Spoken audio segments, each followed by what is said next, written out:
hear me at the back all right? I do talk fairly loud, so I'd rather not use the mic if I can help it. Just a bit of background about myself, where I come from and so on. Originally from South Australia, mid-north region, grew up on the farm. We still have the farm, my sister's on there with my nephews looking after that. We run merino sheep and we crop wheat and barley. We're an organic farm.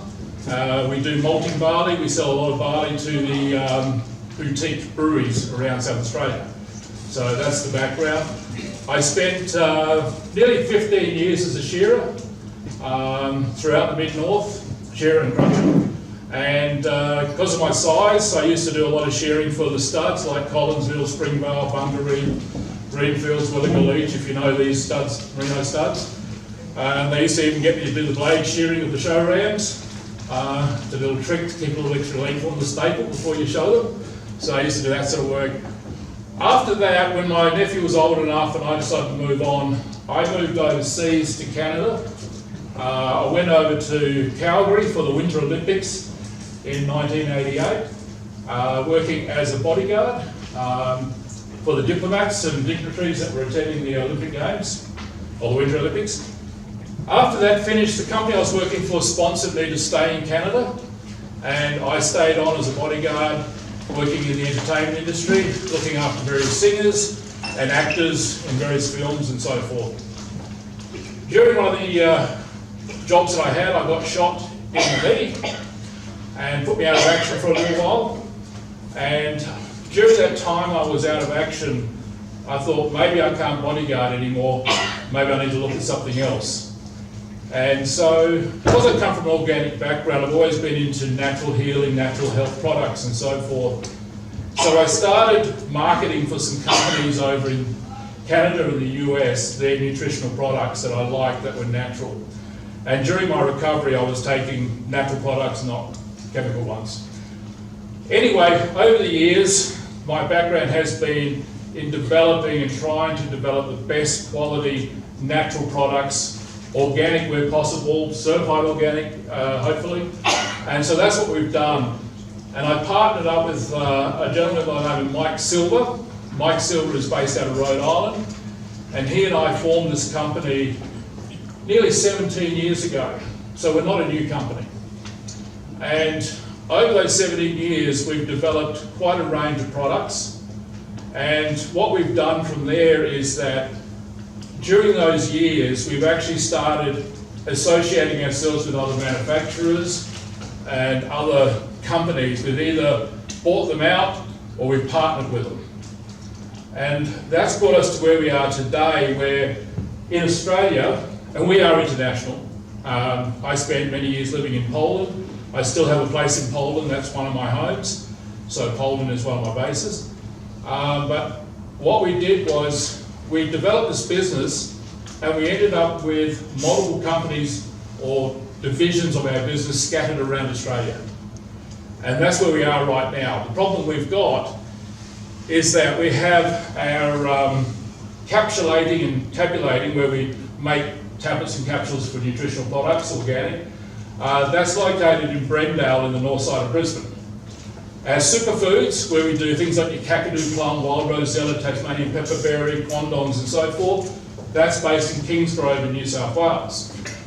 Our hemp products are based out of Kingsgrove and Victoria. Our hemp is grown in Tasmania, by the way, so we don't import hemp, so that way it's not irradiated. But our hemp products are processed in Victoria. Our jerky products are done in south of Adelaide in Willunga. And we have another skincare range, which I don't think I've got it here tonight. No. And that's based out of Osborne in South Australia. So what's happened is that over the period of time, we've acquired these businesses and so forth, and now we wanted to consolidate them to one location. And we started this about 7 years ago to consolidate the businesses. And what happened was that we started searching around looking for the perfect place to build our business to be able to manufacture our products. And there were certain requirements we have. For example, with Brendale, where we do our capsules and tablets, as you know, in Brisbane, it's a very high humidity area. So we have to run dehumidifiers 24 hours a day, a bank of them, to take all the moisture out of the factory area where we process these tablets. Otherwise it blocks up all the machines when you're trying to encapsulate powders. Okay? And so we were looking for a place that had high altitude, cold climate, low humidity. And I think you'd all agree that if you live around this area, you'll agree that sort of fits the Guyra region, or the New England region. So anyway, we shortlisted about 6 or 7 places around Australia. They were things like Bordertown in South Australia, it was Goulburn in New South Wales, another spot in Victoria, and the New England region. The New England region consisted of 4 prime sites that we could look at. One was Black Mountain, one was Llangothlin, the other was Deepwater, and the other one was Tenterfield. Okay? Now, we virtually narrowed the whole thing down. We got rid of Black Mountain, sorry, but we got rid of Black Mountain. The reason for that was it was too far off the New England highway to get trucks in and out, and we do want a bit of exposure to traffic.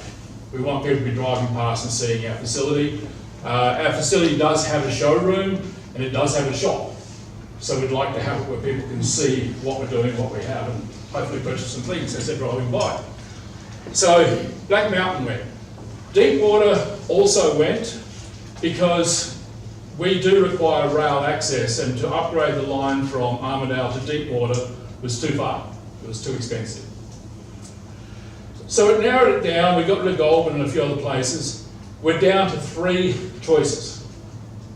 Number 1 choice is Llangothlin. Number 2 choice is Tenterfield. Number 3 choice is Bordertown in South Australia. The reason why we like these areas is that our products, like I said, they're all natural and they're made from a whole range of fruits and vegetables, okay? And what we do is we take these fruits and vegetables, we dry them, we actually dehydrate them, we also put them through another machine called a lyophilizator. The lyophilizator is a freeze dryer that freeze dries these fruits and vegetables. Then it goes into a vacuum tank which removes all the moisture. And it actually gives you a more potent nutritional value than just dehydrating it, okay? Now, we said, well, let's look at a place where we can grow a lot of our produce that we need. And that's why we looked at the New England region. And so we had a checklist of all these different things we wanted to do. And, you know, Guyra, or let's say Llangothlin Guyra, close enough, it's true. So, you know, it had the high altitude, it had the cool climate, it had the low humidity. Our horticulturalists have told me that nearly 70% of the produce that we need to use is grown within a 100-kilometre radius of here. Okay? As we go further north to Tenterfield, we're down to about 55% within 100 kilometre of Tenterfield. So this is more of a primer location for what we're trying to achieve, okay? And so we've settled on Llangothlin as where we'd like to set up. And the reason for that is that the land at Llangothlin is also quite a fertile land. Now, we're not destroying the land, we're actually building. Our buildings are quite big. It's nearly 20,000 square metres of buildings. So it consists of 5 buildings. The biggest one is 8,000 square metres, which is a warehouse which is actually 40 metres by 200 metres long. The other 2 are half the size. There's a utility building, and then there's a power building, which is, covers all our solar panel, battery packs for our solar panels and so forth. Now, what we decided was that the footprint for this site is around about 5 hectares. Okay, so it's not like we're building over a whole area. So it covers about 5 hectares, what's that, about 12, 14 acres, something like that, I think, 12, 13 acres. That's the area that the buildings will take up, and the hard stand for loading containers and doing everything else, okay? The rest of the land around us is suitable for us to grow some of the produce that we need to produce ourselves. And I'll rattle off some names. Is there farmers in? I'm sure there's farmers in the group here. There's a few around, yep. So, all right, I'll be rattling off some names of some of the stuff we actually use, okay?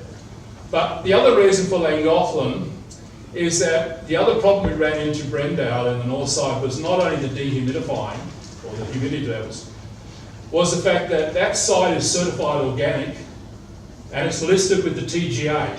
The TGA is the Therapeutic Goods Administration. And they are a government body that check up on you to make sure you're doing everything perfectly well, because we're making capsules and tablets people are going to consume. And they want to make sure it's done in an environment where it's pristine clean, pressurised, all these different rules. And the TGA can drop in at any time. We've had them drop in at 2 in the morning to do a snap inspection. And they'll come in usually 4 or 5 times a year, just to do a snap inspection to make sure you're meeting the requirements, all right? Now, one of the problems we had at Armidale was that being a certified organic site in an industrial area, 2 doors down from us, a building was sold and a new business moved in. And the new business that moved in manufactures and works with solvents. And because they have chemicals and they're within 100 metres of our building, we've now lost our certified organic status at Armidale. So that's a big problem for us. So that's why we want to set up in a location where, now I don't think Llangotthlin's ever going to be a major industrial precinct. Okay, so it's a pretty safe environment where we can set up something, we can have a nice buffer of land around us, so if something does get built there in the future, it won't affect us. But it meets the requirements for the certified organic status. So the idea is to move all these different divisions that we have into the one location. Now, with Llangothlin too, I've had people ask me about water and power and everything else. We're fortunate enough that we've been running this now, these multiple areas, for at least 7 to 10 years. We know exactly how much power we use, we know exactly how much water we use. And I can tell you now that, and with consolidating it, we've already worked it out, we'll have a 17% reduction in our power usage, because it will be just all into the one location, not several sites. That the solar panels that we're putting on the buildings down there and the battery backups or battery banks we're putting in is more than sufficient to run the entire show. We will also have a diesel backup generator on site. The reason for that is we do run these dehydrators to dehydrate the various fruits and vegetables. They run 24 hours a day. And so we've got to make sure if we have a power issue, they kick in to keep the dehydrators running. They also keep the cool rooms, and there's a couple of freezer rooms that we have, and basic lighting. So we have the backup generator. Yes, we will be connected to the grid, but we don't think we'll be really drawing anything from the grid. I know there's a lot of cloudy days in the area, I know that, but you know, with what we've researched and so forth, we feel quite confident that the amount of power we use, we should be able to cover it in-house as far as that's concerned, self-sufficient. As far as water, we actually go the other way around. We hardly use any water at all because we're dehydrating stuff. Okay, we're not actually using water apart from cleaning down in a few blends that we use water in. With 20,000 square metres of roof space and with the average rainfall in Llangothlin, we will capture more rainwater than we would ever need to use for our facility. So we don't need to tap into any water supply or anything else in the area. So we're not a burden on that as far as that's concerned. The other thing too with it is that the output, the way we operate on this site, or their sites, is we operate 24 hours a day. We have, the normal shift is 8 a.m. to 8 p.m, a 12-hour shift, and then 8 p.m. to 8 a.m, another 12-hour shift. The workers work 4 days on, 4 days off. So our day staff is approximately 47 people that work during the day shift, and of course we have 2 sets of 47. We have 47 that work those 4 days, then another 47 that work the next 4 days, and it keeps rotating. The night staff, there's only 11 people on site at night, and again, so that's another 22 people, 11 and 11. So there's 2 shifts there. We have about 15 administration, which is like our graphic designers, our accountants, payroll, marketing, invoicing, all the usual stuff that they do. They work the normal 9 to 5 Monday to Friday job on site. That's their part. We also have 24-hour security on site. We have 2 security guards on every shift, so it's a total of 8 security guards on site. The reason why we have security is that we are a TGA licensed facility. There's a lot of strict guidelines we have to abide by, being TGA licensed, as far as registering every person that comes on the site, signing them in and out. If they're going into the production area, they have to wear the little slippers, the head net. I've got to wear a beard net. You've got to wear special veterinary clothes and so forth to go in those areas. So, and the other thing too is one of the products that we do is we do hemp product, which is CBD oil and CBD based pain relief products. And because we deal in CBD, under our license, we have to have security on site. Now, don't think it's a drug sitting up there. What it is CBD oil doesn't have, or has very small amount of THC in it. THC is what makes you high.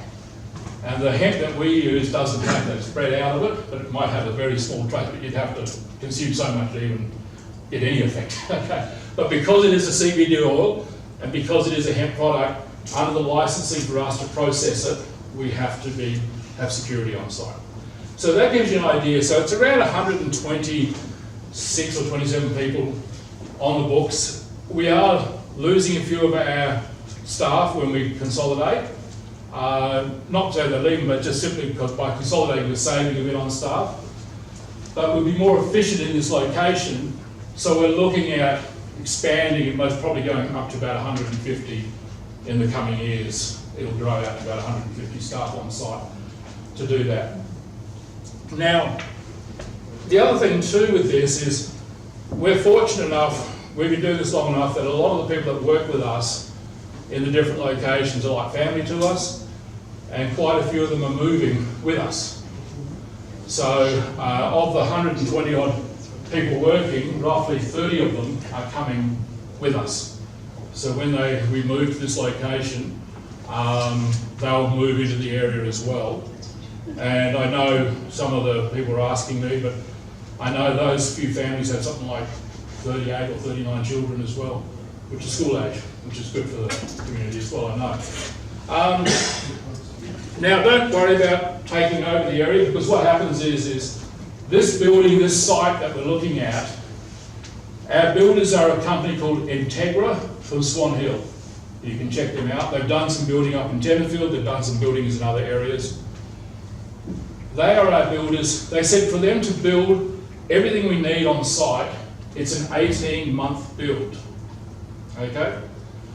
However, the first building can be up and running within 6 months.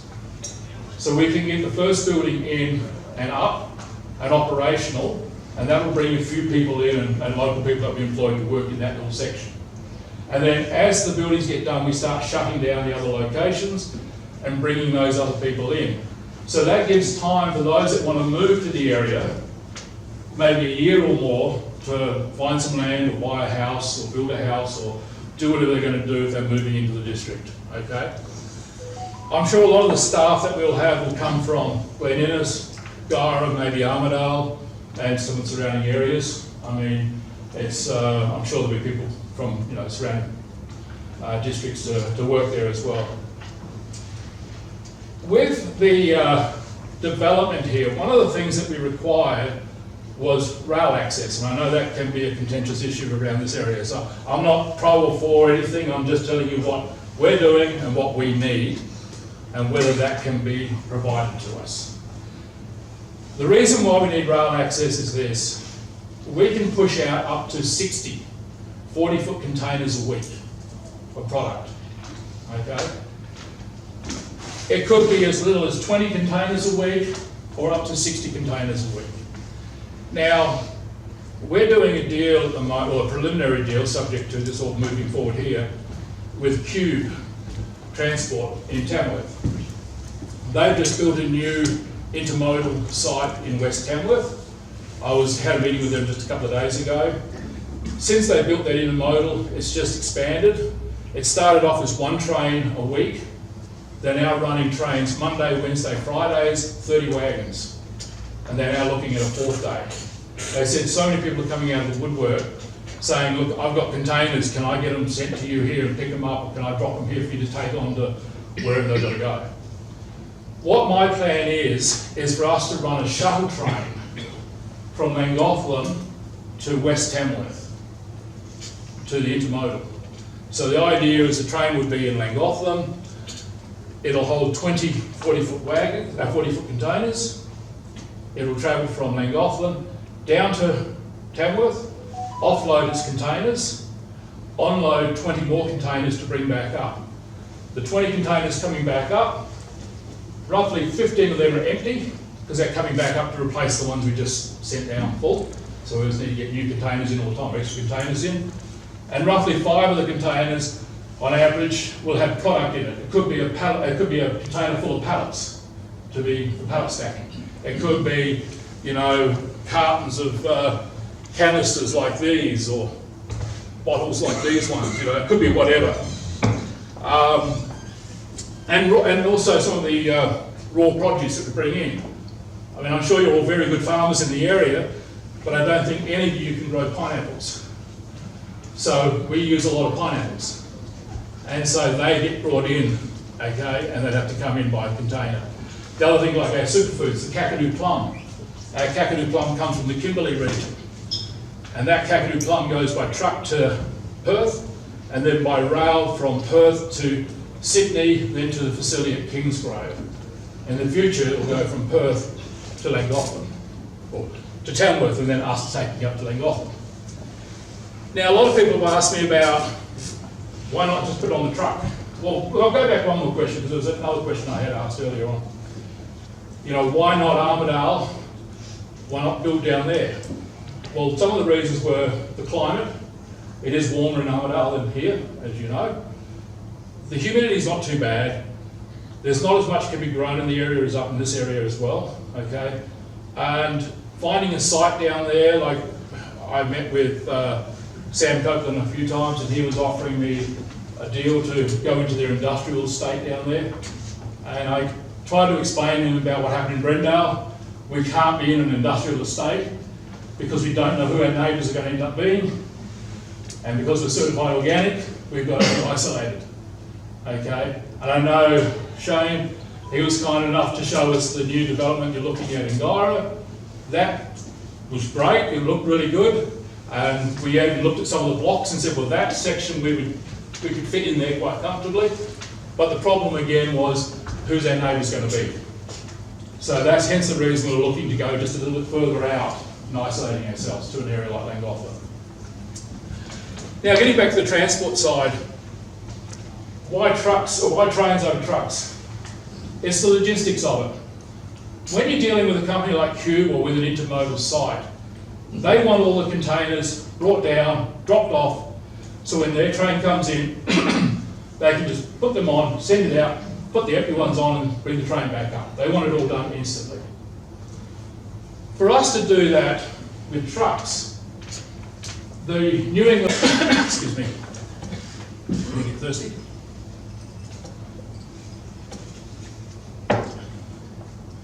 Nearly 95% of our containers are 40 footers. So we can't put two 40 footers on a semi, because it won't allow us with the road rules. We can only put a 40 and a 20. So for us to move 20 containers in one day down to Tamworth, we need to have, and it's a 5-hour round trip. The distance, just so you know, and I'm sure you drive it all the time, but the distance by rail from Llangothlin to the West Tamworth intermodal is 380 kilometres round trip. Llangothlin to the intermodal by road is 340 kilometres round trip. Okay? A semi-trailer will take approximately 5 hours to do the round trip. You know, you've got the hills coming out of Tamworth, going into Tamworth, Black Mountain, and so forth. I was talking to Cube about that. They said I'm being generous saying 5 hours. They know trucks that are coming down, they say it takes closer to 6.5 to do a round trip. But anyway, I just worked on 5 hours. So that means a truck would have to do 2 round trips in the day to get 2 containers down there, right? So if we need to get 20 containers in West Tamworth in one day, I need 10 trucks doing 2 round trips in the day to get the 20 containers down there, dropped off, and then brought back, bring back the empty ones. Now, to give you an idea of the distances, that means that using trucks, and we use trucks anyway, don't get me wrong, we supply coals and stuff with product like this, and we supply IGA and other things, and you know, we're not going to see the coal semis coming in, you know, and stuff like that. But what we look at is that for us to do this, the choices would be 10 trucks, 10 drivers, and they're doing 2 round trips. So 10 trucks, 10 drivers clocking up 6,800 kilometres for the day. As opposed to 1 driver, 1 train, clocking up 380 kilometres. So that's 380 kilometres for the day compared to 6,800. We can run up to 3 trains a week. So if you take 3 trains, you've got 20,000 kilometres with the trucks, around 1,000 kilometres with the train. So you can start seeing where the savings. 1 train a week, we've done the costings. If we had to use the trucks over the train, if we use the train over the trucks, we save around $930,000 a year per train per week. For the year, we're doing 1 train a week. So if we're doing an average of 2 trains a week, we're saving around $2 million a year by using rail. Okay, so that's the reason why we're looking at the rail system, because it gives us the ability to operate more efficiently, and it's a lot cheaper. And it's also easy for us to do, because what happens is the train is sitting in our location. As the containers are filled with goods, they're put on the train and they are loaded, and then once the train's full, it's ready to go down Monday morning to meet the Cube train down there on Monday. It goes down there, and we've already discussed the operations with Cube the other day. They've got 2 sidings there. Our train runs into siding number 1, the 20 containers get offloaded, the train then pulls out and backs into, or shunts into siding number 2 and sits there. The Cube train comes in, offloads its containers, loads ours plus other people's containers onto that train, takes off back to Werris Creek in Sydney, wherever, and then our train moves back into siding 1 and puts our 20 containers back on and comes back up. So it's a nice simple procedure. With trucks doing 2 a day, we've got containers trickling in all day long. We're loading all day on our site, we're unloading down, well, they're unloading down there all day long. And the other problem we've got is there are weeks that we might only do 1 train. Now, if we've got 10 drivers and 10 trucks going flat out all day doing 2 round trips, 10 hours, 11 hours of travel, and that's it for the week, what are they going to do for the rest of the week? You know, that's the problem. You know, we haven't got enough volume for them to keep going, you know, all the time. They might do 3 trips a week. If we have 3 trains a week, it's equivalent to 3 days. But that's still not enough for those trucks to be justified. Because, you know, that driver who might be contracted to us to take the load down, that's the only job for the week. He's thinking, well, okay, I've got nothing else for the week. I'll take a load to Brisbane for someone. Or I'll take a load to Sydney, or wherever they're going. Then when we need them, they're halfway to Brisbane somewhere and we haven't got them. And then we're in trouble that we can't use them. So this is the reason why rail is quite important to us as a company. We use rail right now in other locations. Our big warehouse in Melbourne, we have rail sidings there where the rail comes in. We actually use a company called SCT. If you drive around the countryside, you might see the white containers with the letters SCT. That's not our containers, but that's the company we use. And they do carry a lot of stuff back and forth for us. And so we looked at all the different options and we said, well, Llangothlin needs the line to be upgraded.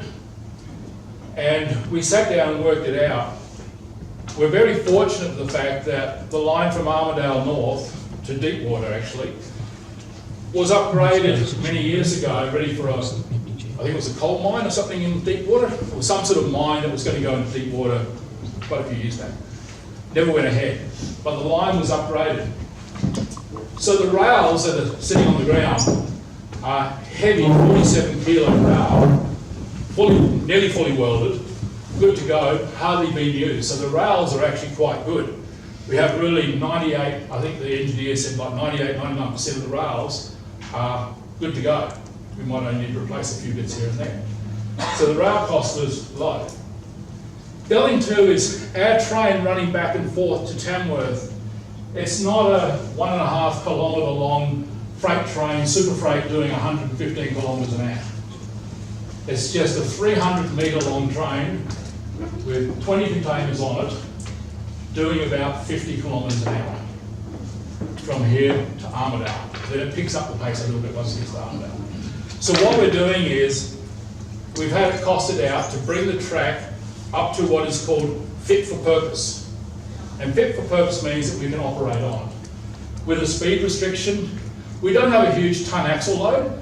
That's like how much each axle has got pushing down the track, okay? But what we looked at is we can do what's called a 1 in 4 sleeper replacement. So we've already got the pricing. We can get 25 ton axle load concrete sleepers, low profile, that are designed to be, you pull out an old typical one and you slip that one in and clip it to the rail. And you do that every 4th sleeper. Now, we can get those sleepers delivered to Armidale for $135 a pop. And it's roughly another $65 a sleeper to have the old one pulled out, the new one put in. So it's roughly $200 a sleeper. There are around 1,600 sleepers per kilometre, okay? If we're doing a 1 in 4 replacement, it means we're replacing roughly 400 sleepers every kilometre, okay? In our budget, we worked on 500 sleepers per kilometre. The reason for that is that on some of the radius curves, you have to do 100% sleeper replacement. You can't go 1 in 4. And there are other areas we want to do complete sleeper replacements. I'll explain that in a moment. So, the cost for the rail is really no cost. The cost of the sleepers, the cost of the ballast to upgrade the ballast. There is one bridge that needs to be replaced. It's only, I think, 3 or 4 metres long. It's just between Black Mountain and Guyra. You might know the one, the little timber one, it's not very big. Bridges cost around about $20,000 a metre, so that's to replace it. So that's about a $80,000 job to replace that. There's a couple of culverts that need replacing, which are not that long. Culverts cost out at around $12,000 a metre to replace culverts. Okay. There is another bit of track work that's required in Llangothlin. We need to put a loop in Llangothlin, plus tracks going into our block and into our sheds and into our hard stand area for loading. So there's a little bit of track work. I've been talking with Hanlons from Tamworth. They are engineers that do that sort of work as far as designing the yard and getting it to fit with the right geometry and all the rest of the stuff. The total cost for us to upgrade that line, fit for purpose, is between $8 and $10 million. Now we're prepared to put that money up and repair the line fit for purpose. We're not asking for any money from the government, or the council, or the ratepayers, anyone else. We're prepared to upgrade the line fit for purpose for us to be able to operate our train on. The forward maintenance on that is that, so that's to get it up to fit for purpose is between $8 and $10 million. I just found out from, I don't think he's here tonight, I found out from someone, we can actually get the sleepers instead of 135, we can get them for 117. That's actually, when you talk to them, obviously that's a $500 million savings. Okay, just that few dollar drops per sleeper, so we can save a bit there. Now, the ongoing maintenance is over the next 3 years. So once we've upgraded the line fit for purpose and we're running our train, what's going to happen is what look like good sleepers in between the 4 will start to break down because of the trains running, they haven't had movement on them. So over the next 3 years, we've allocated another $4 million to go back and insert extra sleepers in, which brings it to virtually a 1 in 2 sleeper placement. Okay. And then the next 7 years, we've allocated another $3 million for the odd sleeper replacement here and there, maintaining the line, cleaning culverts, servicing level crossings, doing all the usual things you've got to do to maintain the line. Over 10 years, That's an investment by us of around $17 million. The savings over 10 years is $20 million. So by investing that money, after the 10 years, we're still $3 million better off by doing it this way. After the 10 years, it gets even better for us because concrete sleepers last 40 to 50 years. So once the sleepers have been put in, and the rail, we're not running, like I said, super freighters. This rail will last many years, that's it. It's a really good rail. And with rail, once it wears, you actually can flip them. So they've got a new edge, because the railway line's got, a rail's got two sides to it. So you can actually swap the rail over. This rail's never been swapped either. So you've got a fresh side to swap it again in the future. So after 10 years, our maintenance costs are very minimal. And so we're going to be well and truly in front year after year by doing that. Now, the other thing is, for us to upgrade the line, we need to secure some sort of control over the line. Whether it be a lease or an access rights by, through someone. We're in discussions right now with Transport for New South Wales. We've done a formal application already to lease the section of line, and we've got actually a lot of meetings over the next 10 days with various organisations like UGL Regional, ARTC, Transport for New South Wales. There's a lot of discussions going back and forth trying to move this forward. Because you can appreciate, if we're putting that money into upgrading the track, we want to secure the asset. We don't want to put it in there, use it, and then have the line disappear when we can't access it anymore. So we're trying to protect our asset. The other thing we can do too is upgrading the line. We're happy for the Armidale Heritage Group to use it whenever they want to. There's no fee for that. And other heritage groups or other tourist groups from wherever that want to run a train up to wherever, they're quite welcome. You always support heritage groups, so we're happy to do that as well. So that's the reason why rail is important to us, because of the costings, but it's also because of the logistics of doing business, because, like I said, 1070's doing 2 round trips, then what they do for the rest of the week, it's only 1 train or 2 trains they're covering. And getting stuff in and out of that intermodal, because what happens is, the trucks arrive with the first 10 containers, but the cube train's not in yet, so our empties are not in yet. So they're heading back up to get the next lot of containers. They bring them down, there's another 10 more. So all of our containers are down there. The cube trains now come in. We pick up 10 containers to put on those truck empties and bring them back, but we've still got 10 containers left down there to collect. And the intermodal yards, when you use them, they charge you to store containers. So if you've got containers sitting there to go and get another day, or if we were, like someone said, well, can't you just trickle the containers down there? In one respect, yes, because most of our products are not time critical. We're not like, unfortunately, with like Costa Tomatoes, who've got a 5-day lifespan on their product. They've got to get it off and into the place as quick as possible. Our products don't have really a lifespan, as far as that's like a time. So it's not the time side, but it's more the logistics of trying to move stuff in and out. That's the reason why. Now, the discussions we've had with Armidale Council have been good and bad, or I shouldn't say bad, it's been good and indifferent, I should say. Maybe. I think there is a few councillors here that are from Armidale. Most of the council have been really good. Okay. And I know they're waiting on a few things from me at the moment. Like I've had Sam say that he's waiting to see our DA go in. We've got a DA ready to go, but we're waiting to find out what's happening with transport. Can we get access to the line?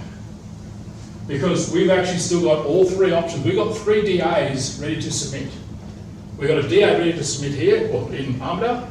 We've got one to submit with Tenterfield, and one to submit with Bordertown, Tatiara Council in Bordertown. Tenterfield are bending over backwards to get us to go up there. The cost to upgrade the line up there is pretty much the same as here, even though it's only 1/3 of the length. The reason why is that line hasn't been used for so long. It's virtually nearly a complete rebuild. There's quite a few bridges that need replacing. It also needs to be re-gauged from standard gauge, which we have in New South Wales, to narrow gauge to connect into the Queensland network. And if you're re-gauging track, it virtually means you've got to put sleepers all the way through. You can't, just move a sleeper on an old rotten timber sleeper, rather on an old rotten timber sleeper. So the costs are about the same. But Tenterfield are really pushing for us there. In fact, Bronwyn phoned me this afternoon and she said, "Oh, here, you got your meeting tonight?" And I said, "Yep." She says, "Oh, I hope the meeting goes well, but not too well." That's what she said to me, because I'm seeing her tomorrow up at Tenterfield. So what we've been doing is we've been keeping both doors open. Because as a business, you don't do everything and spend all this money getting DAs done and everything else for one thing and then say, can't do it, then you've got to start all over again at another location. So we've actually been doing all three sites simultaneously. Watertown and up here in the New England region. And so we're just waiting, we'll have an answer sometime in the next 10 days how it's looking for us to establish ourselves in this region. Like I said, this is our preferred region for us for many reasons. I covered them before with all the different things we can grow and the climate and everything else. But also, I'm going to be moving to the area, and this is going to be my retirement position place. And I actually like Llangothlin Guyra region personally. So a bit of personal preference there. I had a person ask me the other day, why am I hanging in there for this project? Why don't you just say, too hard, Armidale's just been a headache, let's just go to Tenterfield. Well, like I said before, Llangothlin ticked so many boxes. It's nearly the perfect, no one's ever perfect, but it's nearly the perfect site for our project. And that's why it's been worth hanging in there to do this. But the clock's ticking because our other locations, we have leases coming up. We own some of the buildings. The others, we have leases coming up. Do we renew them again, or can we cancel? Can we move? What's happening? It's still up in the air, so we need to get a decision made over the next 8 to 10 weeks. Now, the way we do, just coming back to the railway, because I know there's a lot of people concerned about noise and so forth. I'll cover a few things on this point. With the rail, when you do a 1 in 4 sleeper plate replacement, because the train's only travelling about 50 kilometres an hour, it does make a bit of a drum sound as it goes from timber to concrete, timber to concrete. It makes a bit of a drum sound. So what we will be doing, and it's already in our budget, is like in Guyra, from just north of the old stockyards to down to the viaduct. I don't know what that road's called, but down, just south of town, that viaduct, the little one you drive under, you can hardly fit through. That whole section will be 100% sleeper replaced. So it'll be all concrete sleepers all the way through. That makes it nice and quiet. Now, even though it's 100% sleeper replacement, which means by rights we can do 115 kilometres an hour through there, we won't be.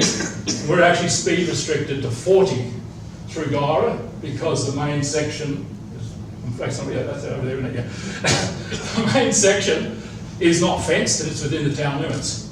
So it's got to go at 40 kilometres an hour through the town area. That's a requirement under the Transport Act. To give you an idea of the timeline, if you get stuck at a level crossing, because our train is only 300 metres long, or 320 I think it is,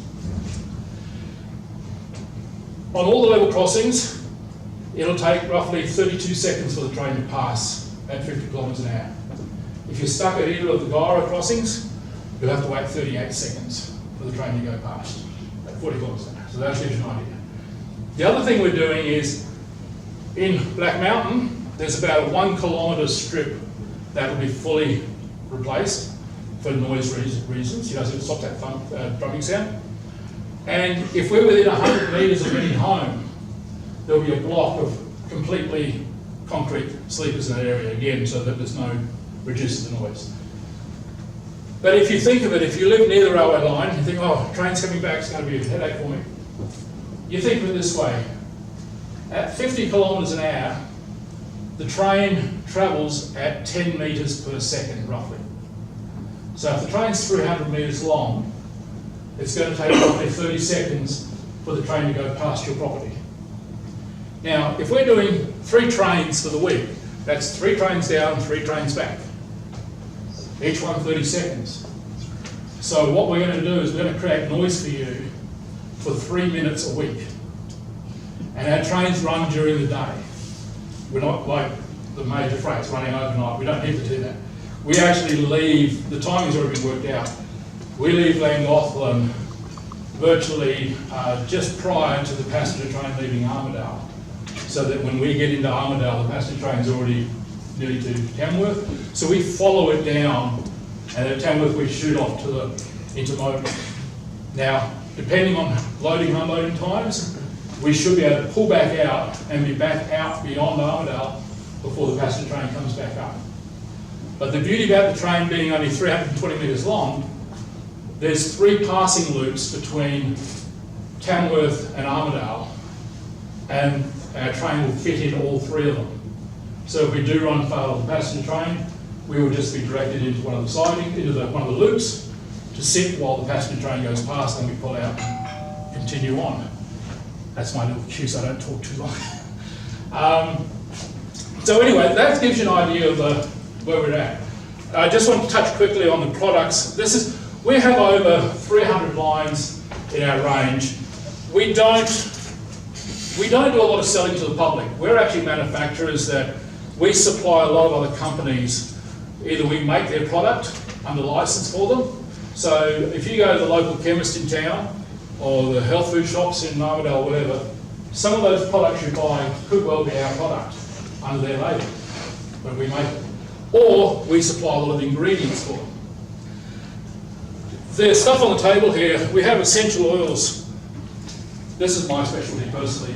I'm actually a practitioner in aromatherapy and so forth. We have 165 different oils. We get them from 28 different farms around the world and 9 in Australia. They're all, for anyone that's into this field, they're frequency-based oils, pure. So we supply so many practitioners with aromatherapies. That's my brand, or our brand, the Natural Path. This bottle goes out on nearly 25 different labels. Some health food shops have their own label. It's our oil, but it's their label. Some practitioners have their own labels. So that gives you an idea of that. We also do your men's and women's collagens. These are made in France for us, using Swedish apple stem cell. Another brand, Inner Beauty, that's another one of our brands. So just give you an idea, you can look at these afterwards, I don't want to take too long on these. We do a whole range of spices and herbs. We have about, I think, 70 in the range, there's only like 80, I think. Like this is garam masala. You know, so we process all of the products. We have smoked paprika, nutmeg, yellow mustard seed, chili flakes, chili powder, black chia seed. So there's a whole heap of stuff we do in that area. We also do the Coca-Sol brand. Now this is where the big warehouse is needed. We just got an order and we just shipped our first shipment to Canada. And that was for 6 containers of actually this one, the oat milk. Our oats come from Western Australia, by the way, just in case you're wondering. 6 containers of these have gone to Canada. They actually arrive this week, I think, or maybe you've already just arrived. They've put a standing order, 6 containers per month for 12 months. So they all have to come in, be packed, sorted and shipped out. And at the moment, that's all done in Melbourne. And we ship out through the Port of Melbourne. Now, the Port of Melbourne is very expensive, and it's also a long way from Canada. If we can go out through Newcastle, or Sydney, or Brisbane, we actually save a couple of days, and the port rates there are a lot cheaper. Another product's just been developed, these Coca-Sol. We've just got a contract now. This is just ice mocha and so forth. These are going into 7-Elevens. That's a huge contract for us. So we're going to be having these going into 7-Eleven. They're empty, unfortunately, you can't try them. But other things we do, I mean, there's a whole lot of products. Like I said, over 300 lines. One of the brands is Bioactive. This is more our practitioner range. We do a lot of frequency oils and frequency treatments and so forth. Well, what a lot of people don't realise is that plants have some really good properties. And for example, the core of a pineapple has an enzyme which is really excellent for joint inflammation, to get rid of joint inflammation.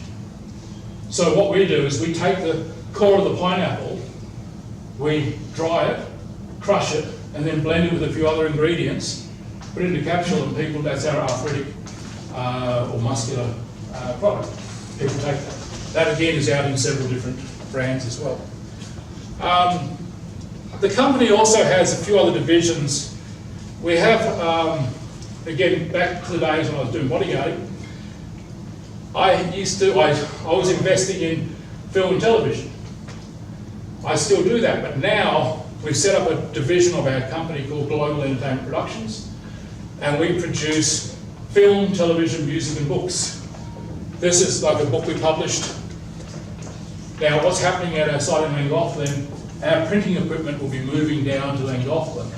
We actually produce these in-house. So if any of you are novelists or whatever, you need your books published, we can do it. And the beauty about doing it in-house is we don't need to print 5 or 10,000 to get a piece of product. We can print 5. Because once you put the file in the computer, hit the button, it spits them out just like that. And the price, whether we print out 5 or 50, it's the same price. We also do music. This one here is a CD, it is a CD, but it's in a DVD case. I'm actually on here, where is it? I'm not single. I think I'm on this one, am I? Yeah, I'm executive producer on this. And also something else on here, I'm just trying to find it. Anyway, you'll see it's got the GEP logo. That's our logo, Global Entertainment Productions. So we produce these. This is a TV series we produced. We filmed it in Australia, France, Italy, and the UK. 13 episodes, double DVD this is. That's been on TV in the US. Again, it's got the GEP logo there. Made front page of the TV Guide in the US, which we're quite proud of. We also do feature films, and we've got a couple that'll be hitting the cinemas later this year. And when we sort of wrap up, we might get the projector on. I've got a little 2-minute teaser trailer for one of them. It's called Patch. We shot it in Casino, Coracai, Evans Head. It stars Gary Sweet, Nathan Jones, Kim Wilson, Don Bridges, and a whole lot of other people you'll recognise. So it's an Australian film, so we shot that. I'm the executive producer on that. So our company funds film and television, books and music. That's something else that we do, okay? It's another division of our business. You might wonder why there's picture frames there. We also supply a lot of gift shops, news agencies with products. One of my fun things, I'm a bit of a miser with stuff, I like bargains. I track a lot of auctions, clearances, and I buy stuff cheap. And for example, these picture frames you see here, just give you how we sort of get some money into our program. This picture frame here, it sells in the shop from $29 to $39.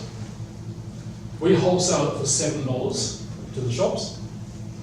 All of these frames, doesn't matter whether it's this one or the little one, these all cost me $1 each. I bought 40,000 of them for $1 each. This one here, we've still got 164 of that one left in stock. So I bought 40,000 of them. At wholesale, I'll get $230,000 back. At $3, $5, and $7, depending on what size they are. If I want to hang on to them and sell at retail, which takes a while, we actually get about $700,000 back for our $40,000. So that gives you an idea of some of the stuff we do. So we do a lot of buying and selling as well as our manufacturing. I just bought these because we're actually showing to a couple of shops there. There's a few shops around the area that do stock these, some of the news agents and gift shops and so forth. Just very quickly for the farmers in the audience, I'm just going to rattle off quickly some of the ingredients that we use. This is A to Z, and our pharmacologist and our horticulturalist can tell us exactly how many tonne of each we need. So once we work out what can be grown in the area by who, we can go to contract and say, look, can you grow us X number of tonne of this a year? Can you grow us X number of tonne of that a year? And the beauty about our products is, because all of our products are cut and freeze-dried or dehydrated, we don't care what they look like. So for the farmers that supply the supermarkets and other businesses who get their products, they've got to be a perfect size, or they're too small, they're too big, whatever, we can take all that. As long as it's sound, I mean, if your potatoes are too big, too small, we'll take them. If they've been cut by the machine, they start to go black and car, but generally we can take pretty much anything, you know, because we're going to cut it, dry it, pulverise it, put it into capsules. Okay, this is the stuff. Apple, apricot, amaranth, alfalfa, blueberry, bean sprouts, boysenberry, cherry, currant, carrot, kumquats, chickpeas, coconut, dandelion, elderberry, fava beans, fennel, guava, gooseberries, garlic, ginger, grapefruit, horseradish, Jerusalem artichoke, kale, lemon, lychee, lime, mandarin, mulberry, mustard, mushrooms, nutmeg, neem, nannyberry, orange, olive, onion, okra, plum, potato, pea, pineapple, pomegranates, quandongs, raspberries, radish, strawberry, spinach, sweet corn, sweet potatoes, seaweed, might have a problem with seaweed in the area, seaweed, tangerine, tomatoes, vanilla, wolfberries, watercress, water chestnut, and yam. So there's a few things there, and some of these we only use a small amount, and that's why we're looking at the property for ourselves, where if we're only using 1 or 2 tonne a year, then we'll grow it ourselves on our site, because we don't want to bother a farmer saying, can you get this for us, and we only need 2 tonne a year or something like that. But tomatoes we need 300 tonne a year, potatoes we need 500 tonne a year. You know, we use potatoes for the starch to attract the nutrition in the starch, so it gets delivered to the body in a powdered form. Some of these things it's 60 tonne, 80 tonne. We also need beef, lamb, pork, chicken and turkey, because we do jerky. Okay, so we do a whole range of jerkies. And I think we need something like 2,500 head of lamb, about 1,200 head of cattle, and I can't remember the other figures, I'm sorry. They're not on here anyway. But so like I said, we can take the product, and because we freeze dry it or we process it by drying it, we can take it and then process it the way we need to and put it in our storage until we need it. So we can do it as seasons come. So, you know, if it's in season now, but we don't need it, we'll still take it, process it and put it in storage, so when we need it, it's in stock. So we can do that, okay? I think I've bored everyone. I did go over a bit. I tried to keep it 45 minutes, but I think we're nearly an hour. I think Rob, I could go for like 2 hours sometimes. I'm passionate about what we do. I guess to start with, Rob, can you get that set up with the projector? Just so I sort of show this a bit of footage, a bit of fun. Bit of language in it, it's a bikie film, so just there is a bit of language. I'm sure we're all happy with that. Now, any questions